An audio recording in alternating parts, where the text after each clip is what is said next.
Happy Friday, everyone. And if you would be so kind to do as Phyllis did, introduce yourself in the chat. Let me know who you are, where you're joining us from, and just say hello. Hello, Hope. Hope. This is another story of hope today. Hope has been gracious enough to be our subject as we explore the impact of emotional hormones. There's such a thing, and they've been running most people's lives for longer than they realized, and definitely longer than they want. So don't you worry. I'm not only going to take you through a little journey, tell you some stories, I'm also going to give you some steps you can start taking today. Hello, Christy. Hope you have your water. Hello, Zara from Orange County. Castle. Kasi. I'm not sure where Kasi is. I love that people join us from all over the country. And if you notice, Hope has enabled Facebook to show her profile, so it's kind of cool. I can talk to you. We will have Q&A at the end. And if you're watching the live replay, that's funny. If you're watching live, go ahead and type in live. If you're watching the replay later, because we will post it in the page on the group, go ahead and say replay. My intention, hello, Deb. My intention over the next 30 minutes is to broaden your mind and show you that you can take control of your hormones without dieting, without pills, without prescriptions, without potions, without patches, without pellets. And it's easy, but not simple. Now, first of all, if you're here, probably at some point in life, even now maybe, you wanted to lose weight. That was Hope. And Hope, well, I will say her name is very suiting because when we first met, she kind of lost hope. She did not believe anything could work.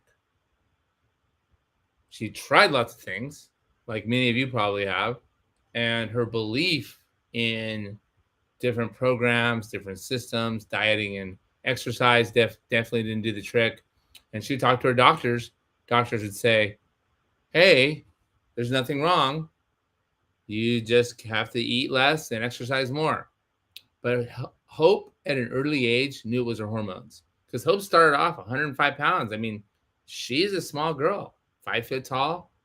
So when the weight started going up and up and up, and she was doing things right, she would lose it and got harder to lose, then even harder to lose.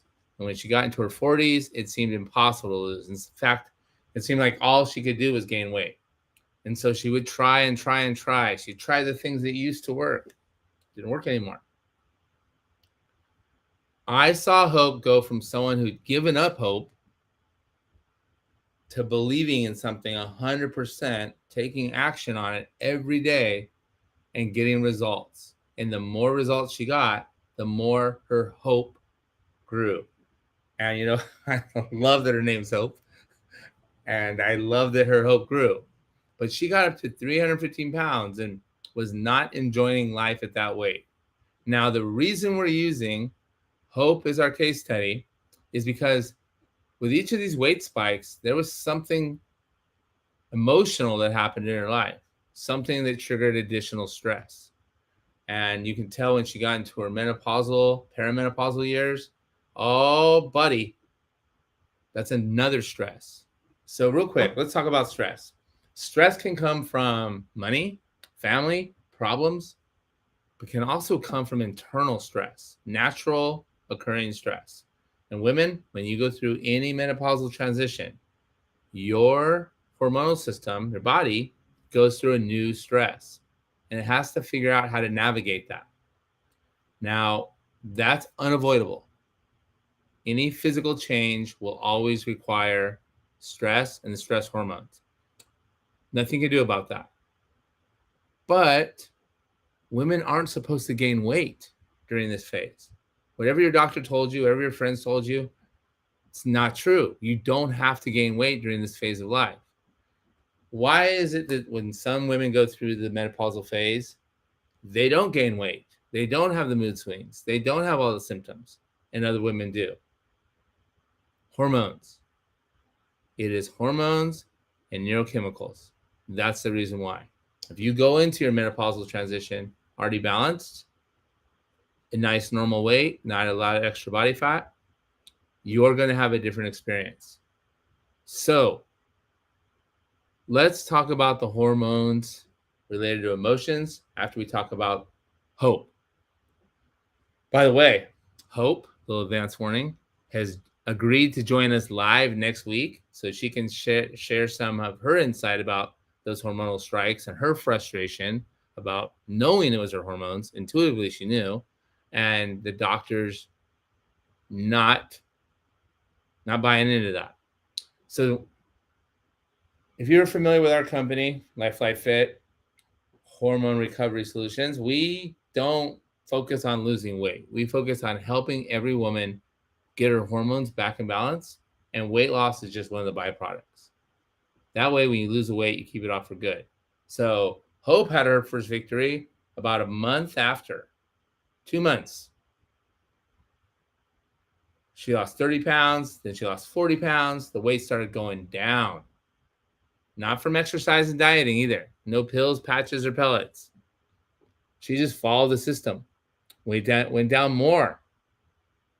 40 pounds down. Hope's got a different outlook on life. Imagine if you lost 40 pounds, how differently you would feel about life. Looking in your closet, waking up in the morning. She lost more. Now Hope's down to 253 pounds. Unbelievable. She's like, this is working. It keeps working. I can't believe it. However, she starts hitting plateaus. And it's not because of her metabolic hormones. Like so many other women, humans, the emotional hormones and the neurochemicals that result from emotions have such a profound impact on your body's ability to use fat for energy that you could do every single thing right. But if those emotional hormones aren't controlled, aligned, or at least somewhat balanced, doesn't matter. The weight won't come off. Hope has broken through every plateau so far. She is 71 pounds lighter today. But now she's going into another plateau because she recently had another life stress added on. So for the last week, she's maintained. This is very understandable. And it's not because of her metabolic hormones. It's because of her emotional hormones. And this happens to every single person out there, and not enough people are talking about it. They're not talking about the impact your overall hormone balance and neurochemicals related to your emotions have on your overall health and your weight. Because here's the deal. If you are in an obesity status, meaning you have way too much body fat, you are putting an additional physical stress on your body every single day, even while you sleep. And your body's always trying to handle that stress. So when you get that weight off, that's one stress that's not naturally occurring anymore. If you're overweight and you're going through a menopausal transition, those are two stresses that come from inside the body. Not to mention the emotions that come around, that center around and result from being overweight, especially as a woman in America. I'm not a woman. That's my one liability, but I get it.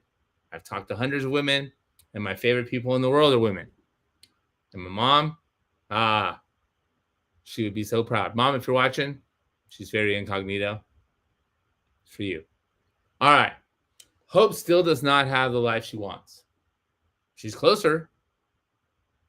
But who does? I mean, who on this chat right now has exactly the life you want? Like, you know what you want, but the life you're experiencing, we keep waiting for it to get there, but it's not there.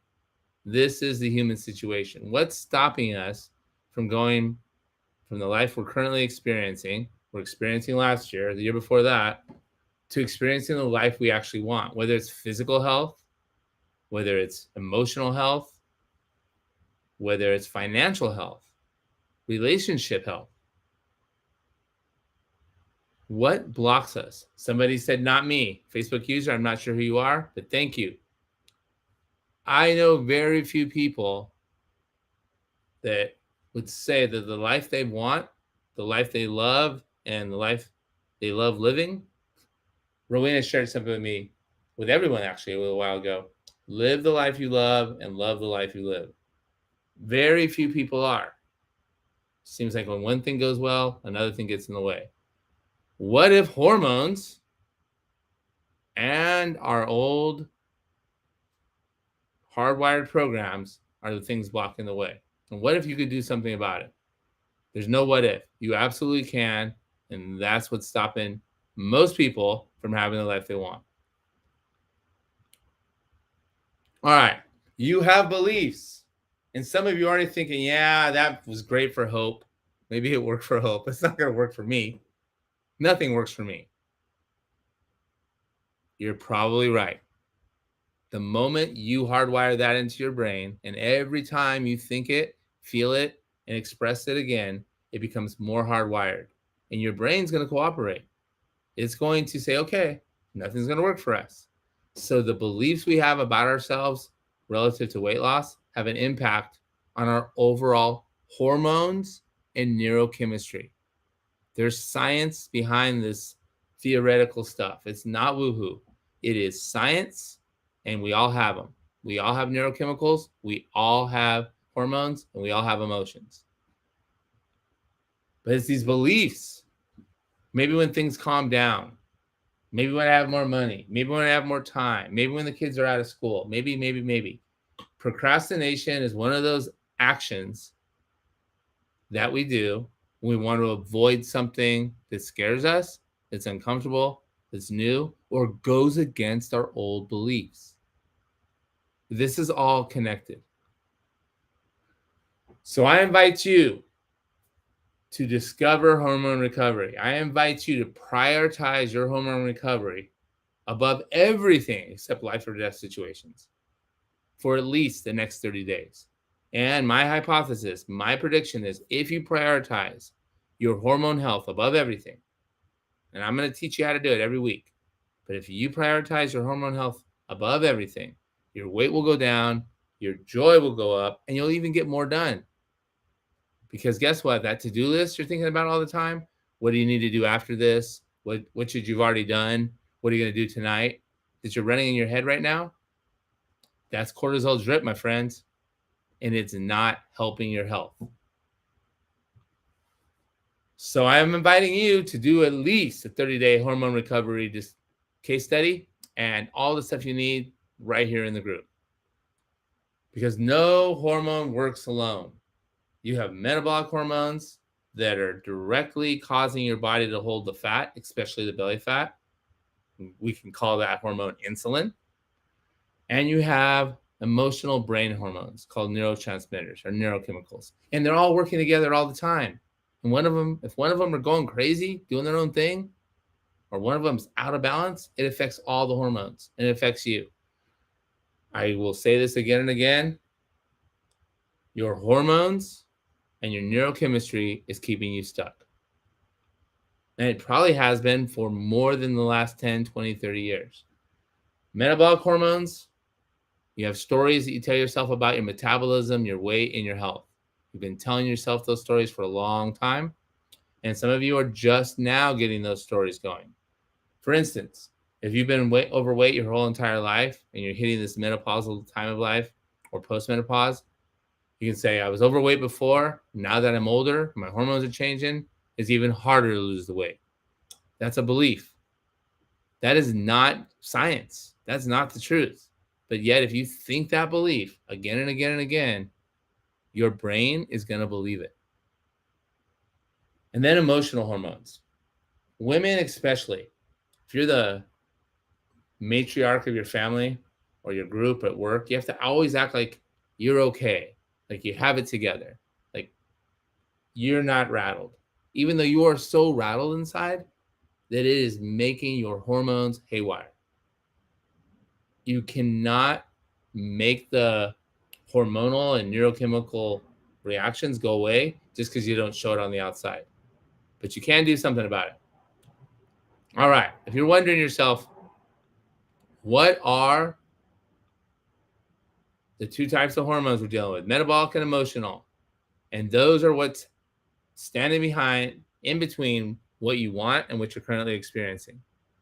And these are programs that keep making the same beliefs, thoughts, emotions, and feelings come on out. The more they come out, the more those hormones are released, and they're working against you. All right. Your emotional hormones. I've covered the metabolic hormones in past presentations. I'll cover them again because sometimes we have to be reminded more than we have to be taught. But these are the emotional hormones and neurochemicals. Dopamine, that's the reward hormone. Serotonin, that's the happy hormone. Oh, norepinephrine and cortisol, those are your fight or flight hormones. Those are the hormones to tell your body to keep all the fat, we're in danger, go into safety mode. They're the same hormones that help us get out of dangerous situations when we need them. The same hormones that help us wake up in the morning. We need them, but we don't need them all day long. And here's the thing. When those two hormones are out there running the show, emotionally, when you're in a fight or flight, always wondering what you need to do next, always feeling in danger, always stressing about what you need to do and worrying, you are releasing those hormones into your body all day long. But you don't know how tough it is. My life is so crazy. My life is, yes, you're right. It's hard. But changing your beliefs can change the release of these hormones. Oxytocin, the hugging hormone, the love hormone, the hormone we have access to all the time. All right. We all have automatic beliefs. Studies show that every human has 5 big ones. These are the automatic self-preservation beliefs that get triggered whenever something happens.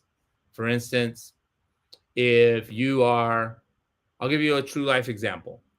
If I'm talking on the phone with a woman that I know I can help and she has all of the symptoms of hormone imbalance and I'm explaining it to her and it sounds great to her, sounds great to me, and she says, yeah, but I don't know anything about your company. You could just be BSing me. It could be some crazy guy from the internet. I'm going to just wait. Oh, right away, my automatic program is I'm not good enough. I didn't do a good enough job. I am never going to be successful in conveying this message to women because I'm a guy. Like all these beliefs are going. And that makes more emotions come. Emotions of sadness, anger, depression, anxiety, worry. So it's the belief I have that makes these emotions go. So whether your beliefs around your weight or your beliefs around your finances, your relationship, your self-confidence, those beliefs are hardwired into your subconscious and your conscious mind, and they are automatic. That's where those automatic reactions come from. That's why when you walk by the refrigerator sometimes, you just casually reach over and open the door and look in, even though it's not time to eat, even though you're not hungry. It's an automatic behavior. It's wired into your brain. But there was a feeling that came before that. There was a thought. And it's all powered by these beliefs running the show. Maybe this is a belief. So stressful, so hard. Losing the weight, even if I lose it, I get stressed about eating anything because I'll gain it all back. It's too hard. Can't stick with it. Can't stay consistent. I always give in. I don't have the willpower. These are beliefs. They're not the truth. But if you believe them long enough, they become your truth. And your truth is a moving target. What your truth is today can be something completely different tomorrow. I'm going to tell you how to do that. Because those old beliefs, they're keeping you stuck and they're releasing the hormones you don't want. Even if I do lose the weight, I'm just going to gain it back. No wonder women don't start. No wonder men don't start.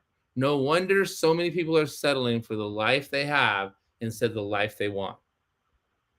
That fear of failure, the relying on past experiences where it didn't go the way you wanted, assuming that it's that way ever after. But yet, there's this other voice saying, I could be more, I could do more. But we don't listen to that voice, not all the way, not when those other programs and beliefs are screaming and yelling. All right. We all have goals. Then let's just say weight loss is your goal. You want to lose weight. That's your intention. So you take action. Then why don't you instantly get the outcome you want? Because lots of you wanted to lose weight. Lots of you went on the diet, did the exercise program, followed the new system, but you didn't get the outcome. And you start thinking, well, there must be something wrong with me. Or maybe I'm too old. Maybe I'm too busy. Maybe I didn't do it right. Or maybe the program sucked. Nope. There's something else going on. There's something else stopping you. Because even if I give you the right time eating protocol and the right healthy food, the right strength training, this is a perfect combination, by the way. You still don't get the outcome you want to lose weight. Why not? And I've seen this happen. Another guest we'll have in a couple of weeks, Leilani. She was doing everything right. And Leilani, if you're on there, hello. She was doing everything right. But her weight loss plateaued and stopped. Here's why. Your intentions, words, thoughts, they have to be aligned. If your words, like say, I'm going to lose weight, that's your intention. You tell your friends, hey, I'm going to do this new program. I'm going to do this program and lose a bunch of weight. Or you don't tell your friends because you told them before and it didn't work out and you don't want to tell them until you actually do it. And in your own head, you say, I'm going to do it this time. I'm going to lose the weight. Or you say, I hope it works this time. Or, we'll see. It probably won't work. Those words matter. So if your intention is to lose the weight and be healthy and your words don't line up with that, you're already out of alignment. And then there's the thoughts. Now you can control your words directly. Your thoughts you can also control, not as easily, because they are spewing out, being manufactured by those old beliefs. But the thoughts, you have some thoughts, yes, I hope I can. Yes, I hope I do. And then there's a doubt. I probably won't. Why would this work? I don't know. We'll see. Those thoughts matter. The feelings you can't control. And this is just science. We have no control over what feelings arise in our bodies. Think of feelings as an energy of their own. They're energy and motion. Feelings are a memory of the past repeating in a feeling. And they are combined hormones and neurochemicals. There's a physiological phenomena that happens when the right hormones and neurochemicals are released. It creates a feeling. Now, sometimes when that feeling comes, you will go to the refrigerator.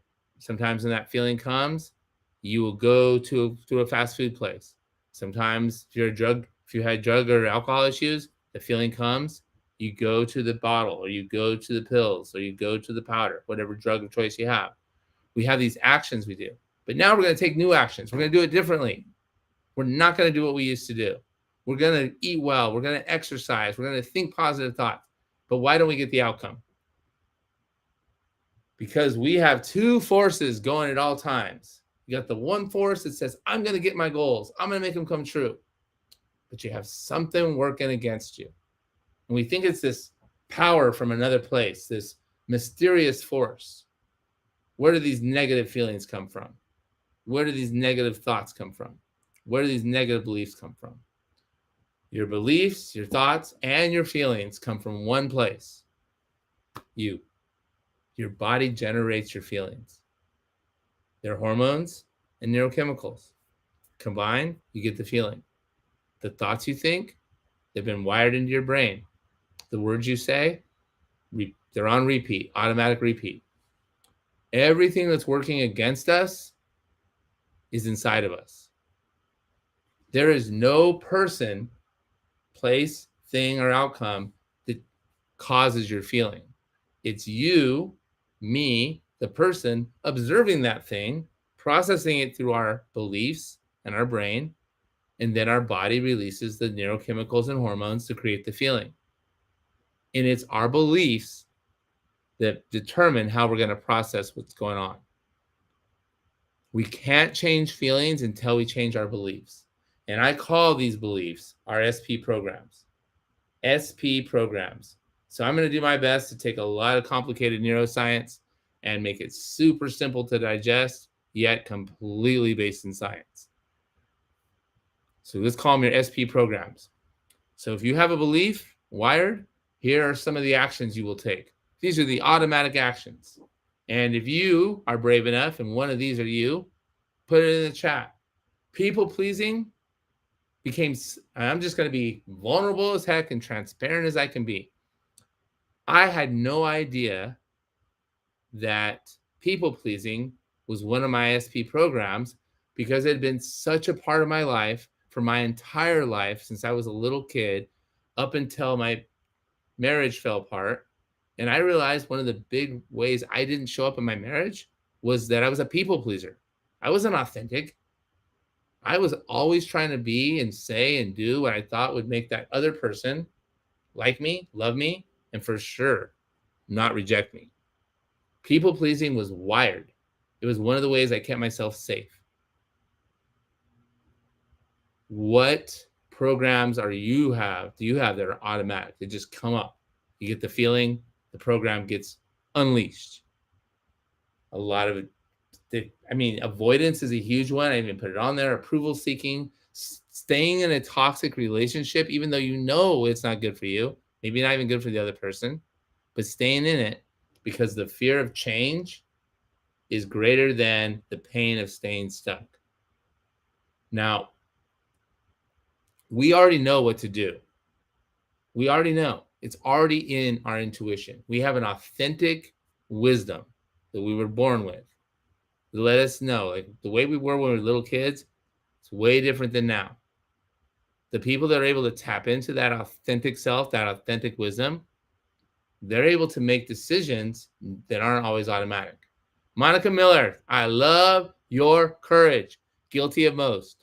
I would say people pleasing, perfectionism. I have experimented with overeating. Lots of dopamine there. Expecting the worst. Yep. If you say something, you don't want to sign up, I expect the worst. Distraction, huge. Self-doubt, yep. And addictive traits, well, that's one of the reasons I know so much about this, because I used addictive traits with drugs and alcohol and whatever else would get me out of my mind to really comfort myself, to make me feel safer. Thank you for the bravery. I think I've done all 12 at different points in my life. Well, guess what? Every single human being has these programs. And here's why. At some time, they kept us safe. But the things that kept us safe are now stopping us from reaching our outcome. We have a goal. We have the intention. We start taking the action. But all those old thoughts, those old feelings, those old behaviors, those programs, they haunt us.